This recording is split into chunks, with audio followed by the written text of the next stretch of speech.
eh, berjualan itu bukan sesuatu yang bukan sesuatu yang aneh. Artinya secara natural kita itu sebenarnya sudah menjual setiap hari, menjual setiap hari.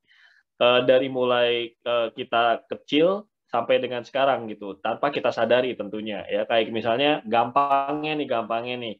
Kalau misalnya teman-teman misalnya mau masuk kuliah gitu, mau masuk universitas, apa yang teman-teman jual? Otak gitu ya. Jadi kita berusaha ini nih jualan hasil pendidikan kita seperti apa sih? Apa yang kita jual? UMPTN kita misalnya. UMPTN, aduh ketahuan umurnya berapa. Sekarang mau namanya bukan UMPTN ya. Misalnya seperti itu. Nah, sebenarnya tidak ada yang jauh berbeda. Cuman karena kita seumur hidup kita melakukan semua itu dengan tidak sadar, kita tidak pernah bisa mengenali atau polanya gimana gitu. Kita belum bisa mengenali polanya sebenarnya seperti apa sih. Sebenarnya gimana sih kalau kita uh, menjual sesuatu atau menawarkan sesuatu apapun itu ke orang lain itu gimana sih sebenarnya? Padahal kita melakukan itu dalam hidup sehari-hari. Oke, nah teman-teman, gue pengen tanya sesuatu dulu. Teman-teman di sini ada yang suka nonton drakor? Boleh di unmute? Siapa? Ada yang suka? Desi. Biasanya cewek. Oh, Desi suka. Oke.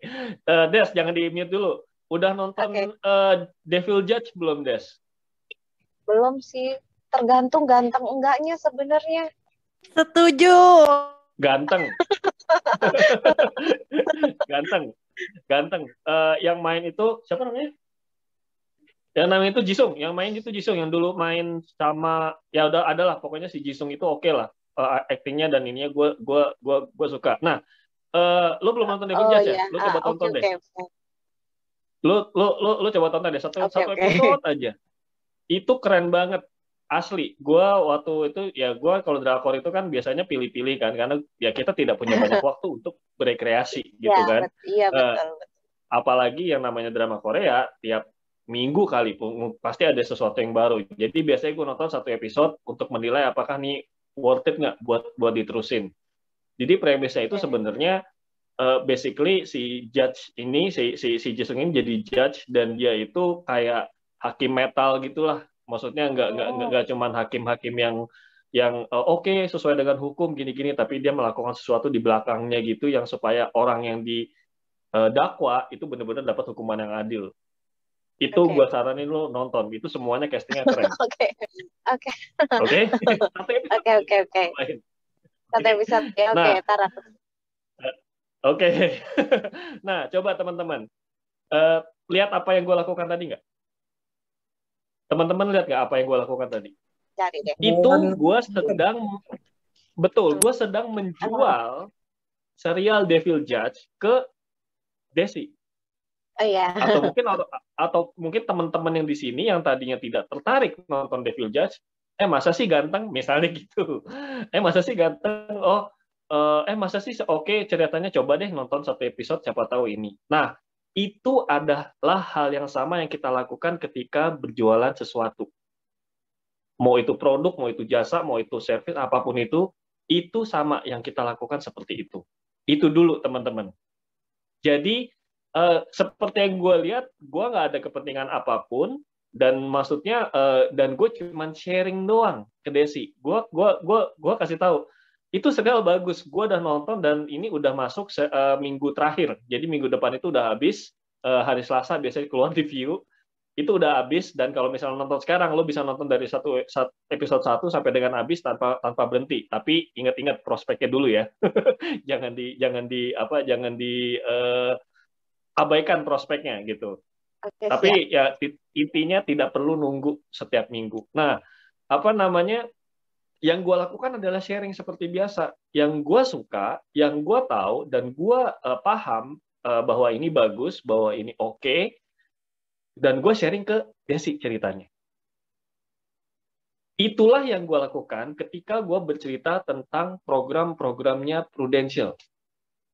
Gue cerita ke temen gue, ke keluarga gue, ke siapapun kenalannya temen gue misalnya, Gue cerita sesuatu ke mereka, sesuatu yang gue suka, gue paham, dan gue tahu itu punya manfaatnya buat mereka. Cerita doang. Itu teman-teman. Jadi gue cuma cerita. Nah, itu dulu ya. Maksudnya teman-teman, maksudnya yang mudah-mudahan teman-teman bisa paham bahwa kita dalam berjualan itu bukan seperti bayangan teman-teman yang eh, Kak beli Kak gitu, atau Kak lo mau ini nggak, beli dong, atau hal-hal lainnya yang memang kayak nyodor-nyodorin kita kalau kita kayak kita disogok-sogok sesuatu gitu. No. Tapi maksudnya dalam hal seperti ini kita melakukan penjualan itu hampir dalam setiap aspek kehidupan lah, kalau boleh gue bilang. Lo ketemu orang, lo menjual diri lo. Paling gampangnya lo menjual diri lo sebagai orang yang asik misalnya. Misalnya seperti itu. Atau orang yang terpercaya, atau orang yang empatik misalnya. Apapun itu, intinya lo sedang berjualan. Cuman prosesnya aja gitu kan. Nah, yang gue lakukan adalah sharing teman-teman. Bahwa gue suka A, dan gue tahu tentang A, dan gue percaya bahwa A ini bisa bermanfaat buat dia dalam bentuk apapun. Seperti itu, teman-teman. Nah, jadi cuman ada kalanya misalnya porsinya tadi memang cuman sedikit. Oke, kayak tadi di depannya gue tanya kan, di sini ada yang suka drakor nggak? Nah, atau di sini ada yang oh ya saya oh ini tadi yang penting bener yang penting ganteng, bener lagi. Yang penting ganteng ininya. Oh iya iya ya, dan gue ketawa. Porsi itu namanya adalah ice breaking. Oke. Ice breaking ini adalah sesuatu yang perlu kita lakukan walaupun kita sudah kenal orang tersebut dengan baik. Walaupun itu keluarga kita, walaupun itu sahabat kita perlu ice breaking. Kenapa? Itu ibaratnya kalau lo udah punya jalan, lo mulusin jalannya. Kalau belum punya jalan, dibikin jalannya. Intinya seperti itu. Itu gunanya adalah ice breaking. Atau gampangnya basa-basi kali ya. Cuman dalam hal ini, basa-basinya itu jangan basi, teman-teman. Basa-basinya jangan basi, artinya perlu ada empati juga gitu. Artinya dalam artian kalau misalnya lu tanya orang apa kabarnya, ya lu jangan cuma nanya apa kabar doang, tapi lu nggak benar-benar pengen tahu kabarnya gitu. Itu adalah berbasa-basi dengan empati kalau gue bilangnya. Ice breaking itu gunanya adalah tersebut. Nah, mungkin ada teman-teman di sini, oke? Mungkin ada teman-teman di sini yang merasa kagok mungkin ya. Sebenarnya ice breaking itu seperti apa sih? Apa sih yang mesti gue omongin di ice breaking itu? Simple teman-teman. Yang gampang dan pasti diomongin adalah pertama, tanya dulu kabarnya. Teman-teman boleh catat ini boleh catat dan disimpan di note kecil, dibawa kemana-mana. By the way, gue mau sharing dikit aja, trik yang gue pakai dulu. Tiap kali gue kelas kayak gini dan berhubungan dengan skill yang gue nggak bisa termasuk penjualan, gue biasanya bikin note kecil dan gue taruh di saku kemeja. Jadi setiap kali gue ketemu orang, gue buka dulu, oh langkahnya apaan dulu, ini, oke, gue inget baru gue ketemu orang. Jadi gue parkir motor di mana di kantor, gue buka, oh ya, oke. Dan semakin kesini semakin canggih, udah punya motor sendiri, gue beli buku kecil gitu, buku notes segede gini lah, segede kecil lah gitu. Dan itu gue buka kalau gue lupa gitu. Dan teman-teman boleh melakukan ini sekarang karena sorry tadi harusnya ada slide tapi nggak bisa PowerPoint-nya di HP dan di tab dan gue tidak punya komputer. Jadi sekarang teman-teman kalau bisa dicatat. Nah, langkah pertama adalah tanya kabarnya seperti apa. Itu yang pertama. Tanya dulu kabarnya seperti apa. Apakah dia baik, apakah dia sehat, apa yang terjadi dengan hidupnya, dan teman-teman bisa mulai dari situ. Temanya, habis itu yang bisa teman-teman lakukan adalah teman-teman bisa tanya tentang keluarga yang kedua. Kalau misalnya sudah punya anak, junior apa kabar gitu. Sekarang udah umur berapa sih? Misalnya udah mau masuk ini nih, udah mau masuk playgroup gitu. Misal udah mau masuk TK misalnya. wih udah cepet ya, kayaknya baru kemarin, kayaknya baru kemarin lahir. Iyalah gila lu, udah lama itu gila. Iya, kalau gitu kita udah lama banget nggak ketemu ya, men gitu. Iya, terakhir kali kita ketemu kapan sih? Nah, biasanya kayak gitu tuh udah bisa merembet kemana-mana. Nah, habis itu tanya mungkin kalau misalnya teman dulu, teman kuliah yang emang lumayan ini, yang lumayan sering ketemu, tanya keluarganya gimana. Dan ini adalah kesempatan bagus buat nanya orang tuanya gimana kabarnya. Karena lagi zaman pandemi kayak gini, siapa tahu gitu, siapa tahu ya, ada yang mungkin sudah tidak ada karena pandemi, atau mungkin sedang isoman karena pandemi. Kita perlu tahu gitu. Buat apa ya? Untuk ini aja, untuk tahu bahwa kita peduli gitu, supaya mereka tahu bahwa kita peduli. Seperti itu teman-teman. Jadi yang pertama adalah tanya kabarnya, yang kedua adalah temanya ya, keluarga. Nah, habis itu kalau misalnya ngobrol apa segala macam, dan habis itu biasanya nih berikutnya adalah tentang pekerjaan. Ngomong-ngomong, lu masih kerja di ini nggak sih? Masih kerja di perusahaan anu nggak sih? Gitu. Atau lu masih di sini nggak sih? Oh udah enggak, gue udah pindah. Oh ya sekarang di mana gitu? Di ini ya, di mana misalnya di Jakarta Utara misalnya. Oh, kenapa main pindah? Ya buat ini aja, buat progres misalnya, ya buat ini aja ya. Oh, supaya gajinya naik ya gitu. Ya Kak, masa sih gue segitu-segitu aja kan? Enggak, iyalah pastilah gitu. Emang di sana lo jadi apaan, men? Eh, ya kan perusahaannya ngurusin ini, jadi gue ngurusin inilah gitu ya, semacam supervisor gitulah. Kayak manajer gitu. Oh bukan sih, masih di bawahnya manajer, gue masih ada manajer. Nah, gunanya apa teman-teman? Sambil teman-teman tahu apa ice breaking ini, tadi tanya kabarnya gimana, yang pertama, yang kedua tanya keluarganya seperti apa, dan yang ketiga tanya pekerjaan.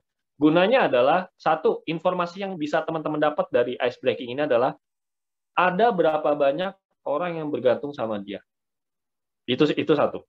Yang kedua adalah gimana kondisi keuangannya sekarang. Oke, dan yang ketiga kondisi kesehatannya dia sekarang.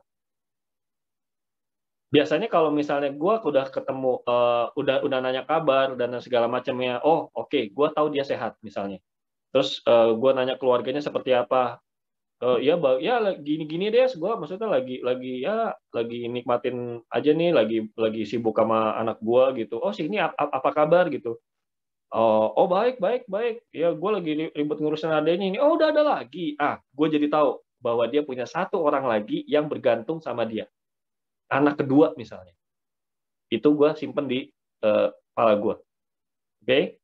Nah abis itu ketika gue ngomongin pekerjaan, oh manajer lo ya sekarang ya? Enggak lah, masih di bawahnya, masih gue masih ada manajer yang gue ngelapor. Oh jadi ke supervisor gitu. Iya, supervisor tugasnya ngapain sih? Ya gue ngurus tim ini itu. Wih, lumayan berat juga ya tanggung jawabnya. Lo ini nggak, maksudnya dibandingin sama kantor yang dulu ada kenaikan nggak remunerasinya gitu, atau gajinya?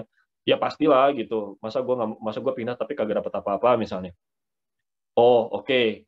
Dan ketika gue ngobrolin kerjaan, kayak misalnya gue pernah ada pengalaman, iya lo jalan-jalan, lo kerjanya mobile ya berarti ya, ke sini ke situ. Iya sih gitu. Nah lo disediain sama kantor, sama apa, disediain mobil sama kantor nggak? Bukan mobil kantor sih, cuman gue kayak ya itulah, maksudnya ada program kepemilikan mobil gitu-gitu. Oh jadi udah ini mobil ya, cuman dibayarin kantor loh. Oh gitu. Iya nih, gue ngomong-ngomong juga lagi survei mobil nih misalnya.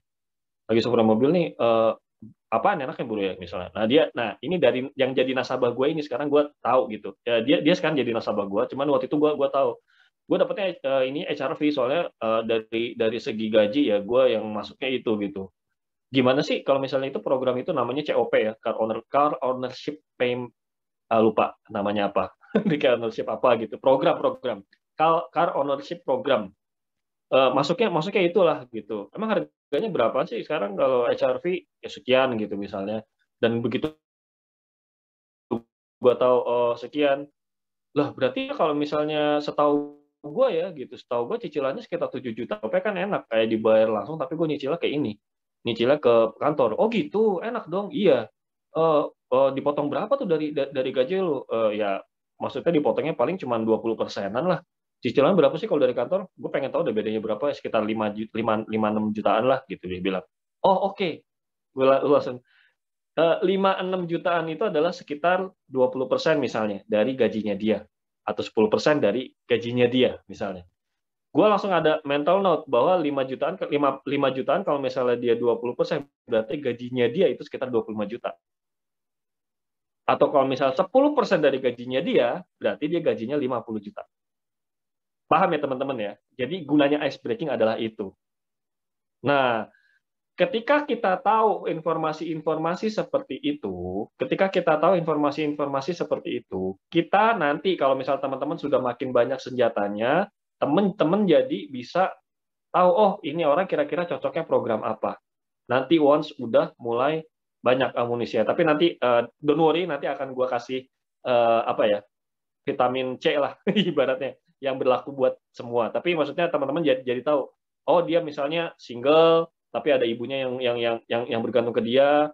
Terus kalau orangnya sehat dan penghasilannya sekarang sekitar 25 juta sebulan dan ya sekitar 20 karena 5 jutanya udah dipotong buat mobil. Nah, gue jadi tahu, oke ini orang bisa nabung sekian. Produknya kira-kira yang cocok adalah ini. Gue akan jelasin produk itu.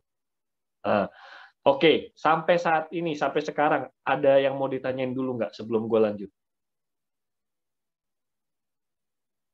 Ini semua by chat ya, Kak Ayas? Kenapa? By chat ya? Atau random boleh? Enggak, ini maksudnya by chat tuh ini skrip chat. yang tadi Kak Ayas itu dia Kak Ayas lakuin by chat atau ngobrol lewat telepon? Nah, yang gue contohkan adalah ketika kita ngobrol langsung. Kalau misalnya by WA, paling enak adalah teman-teman, ada banyak hal yang tidak bisa kita sampaikan melalui WA ya. Kalau gue triknya adalah selalu tanya kabarnya dulu, ngobrol sebentar, abis itu kita zooman yuk. Udah lama nih bro, kagak ketemu atau kagak ngobrol gitu misalnya. Lo besok lunch, lo WFH kan gitu. Masih ada jam istirahat nggak? Boleh yuk kita ngobrol yuk, atau sore sekalian gue ada yang mau gue obrolin nih. Gitu. Nah, disitulah baru gue ngobrol yang tadi. Tidak mungkin semuanya via chat. Gitu. Oke, Kak. Thank you. Oke. Ada lagi?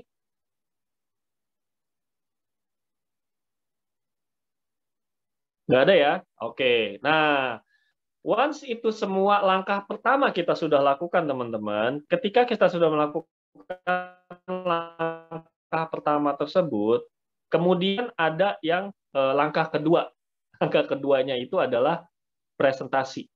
Oke, cuman biasanya dari 1 ke 2 itu teman-teman bingung, bener nggak? Nah, gue mau kasih tahu nih teman-teman, cara paling gampang dan masih gue pakai sampai sekarang. Cara paling gampang, jembatan paling gampang. Oke, mau itu teman-teman lagi ngobrolin apapun, mau itu obrolannya nggak nyambung dengan apa yang mau teman-teman presentasiin, atau mau ada apapun, ini cara paling jitu. Yaitu dengan cara ngomong-ngomong, BTW, itu doang teman-teman. Jembatannya gitu doang. Ngomong-ngomong, lo tahu nggak sih ada, lo pernah dengar ini belum? Udah pernah dengar PPH belum? Lo udah pernah dengar Prime Healthcare Plus belum? Apaan tuh? Iya, jadi gue sekarang kerja di Prudential kan. Ini ada program namanya Pro Prime Healthcare. Ini kayak rumah sakit sesuai tagihan gitu. Lo udah pernah dengar belum? Oh, belum sih kayaknya. Oh, oke, gue cerita sedikit ya. Misalnya seperti itu. Misalnya ya, teman-teman. Ngomong-ngomong, itu adalah fire sure way. Kalau gue bilangnya sih benar-benar cara yang udah gue coba berulang kali dan itu selalu berhasil. Ngomong-ngomong. Kalau teman-teman lagi ngobrol asik terus ada jeda ngomong-ngomong. Nah, enaknya kalau buat teman-teman misalnya yang ada di WA, yang ada di Zoom apa segala macam kan, mungkin kita waktunya terbatas ya. Jadi enaknya adalah setelah melakukan ice breaking itu tadi, teman-teman langsung presentasi ke sales hadiah dan langsung ke apa namanya minta data aja. Seperti ini misalnya ya. Eh, ada yang bisa role play nggak sama gue? Ada yang mau role play nggak?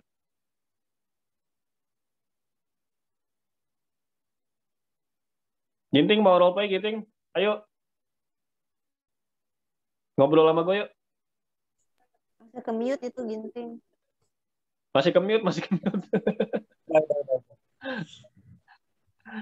Halo bro, boleh ya? Halo, Kita kita boleh. kita kita ngobrol ya. Oke oke.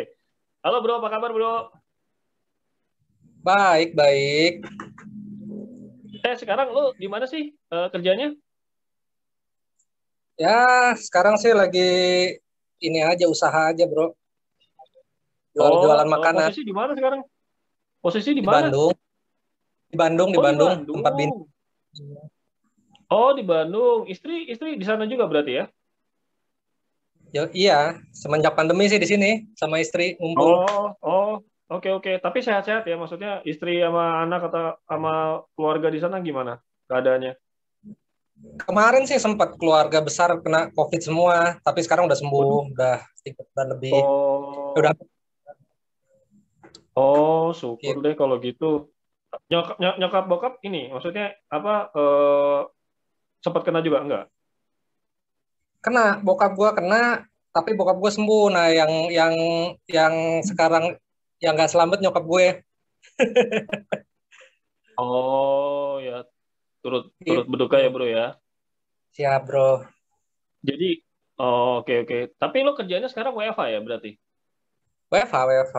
Semuanya online. Oh enak ya berarti ya kerjanya online ya. Maksudnya lo bisa ada waktu lebih main sama anak gitu ya. Iya, anak gue kan masih kecil, bro. Butuh waktu buat sama bokapnya. Sama dong kalau kayak gitu. Gue juga baru ini nih baru apa baru baru lahirnya kapan? November kalau gue November kemarin. Gimana, gimana? Anak gue baru lahirnya November kemarin, masih kecil juga, masih bayi. Oh, kalau sih. Clay mah baru ulang tahun kemarin, 2 tahun, tanggal 14 kemarin. Oh beda ini berarti beda setahun sekian bulan ya sama anak gue. Ya emang sih anak-anak umur segitu emang lagi ini ya, emang lagi lucu-lucunya ya. Lagi bandel-bandelnya. Tapi maksudnya dari segi kerjaan lo pandemi gini gimana? Aman-aman aja atau gimana? Maksudnya ada ini nggak sih? Ya, kalau ini kan gue kan jualan online gitu, bro. Jadi nggak ada pengaruh sih. Emang dari sebelum Hmm. pandemi juga online. Cuman ya Oke oke oke. justru malah makin makin bagus sih.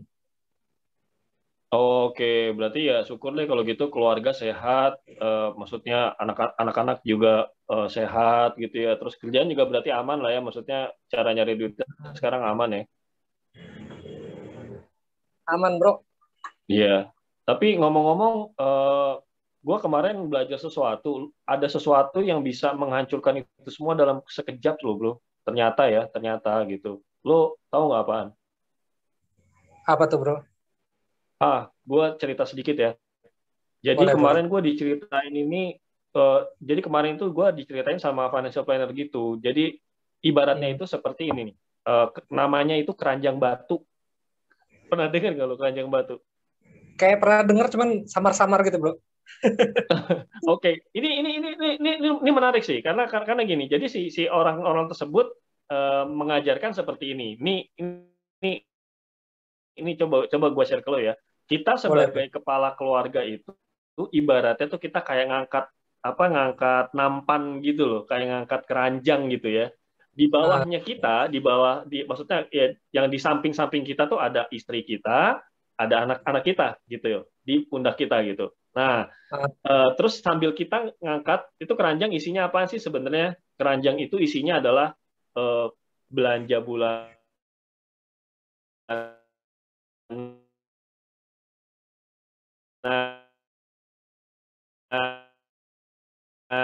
investasi, ada mungkin bisnis sampingan, intinya macam-macam. Dan itu semua kita doang yang ngangkut nih bro, di satu keranjang. Oke? Okay? ya. Nah, pernah kepikir nggak menurut lo kalau misalnya ada sesuatu yang bikin tangan kita capek? Jadinya gimana? Kalau kita lagi ngangkat nih, terus tiba-tiba tangan kita capek dan jatuh. Jadinya gimana? Jatuh semua, bro. Jatuh semua. Nah, jatuh semua kan? Menimpanya kira-kira menimpa siapa, bro? Kenapa? Menimpanya Menimpa apa? menimpa siapa? Jatuh kan? Iya, menimpanya menimpa siapa? Kalau misalnya barangnya jatuh semua. Menimpa. Ini kan kita angkat nih. Ya, kita yang kena. Betul, lebih tepatnya lagi adalah anak dan istri kita yang kena. Paham nggak? Tadi kan anak Iya. dan istri kita kan di sini kan.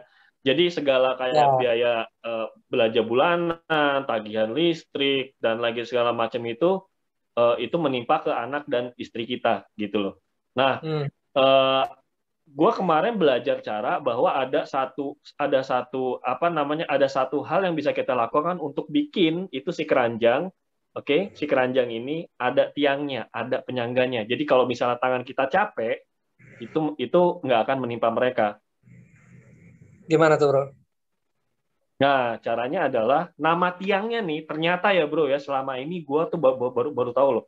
Ternyata selama ini nama tiangnya itu adalah asuransi. Oh, I see. Ngomong-ngomong, lu sendiri udah ada belum sih? Gue pengen tahu dong. Paling BPJS sih. Oke. Boleh nggak nih kalau ini kan gue kan baru yang kerja di Prudential nih. Boleh nggak kalau gue pengen hitungin aja biar lo tahu nih kira-kira nih berapa besar sih tiang yang lo butuhin nih buat keluarga lo. Oh, boleh bro, boleh.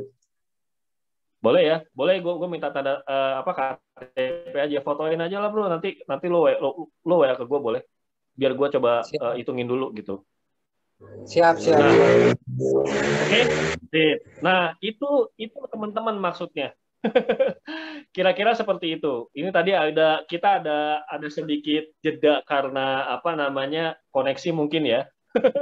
Jadi agak-agak tersendat. Tapi maksudnya teman-teman ngelihat nggak tadi step-stepnya adalah yang pertama adalah ice breaking. Tentunya teman-teman. Gue baru tahu nyokap lu nggak ada. Jadi sorry ya. Turut berduka cita juga. Thank you, bro.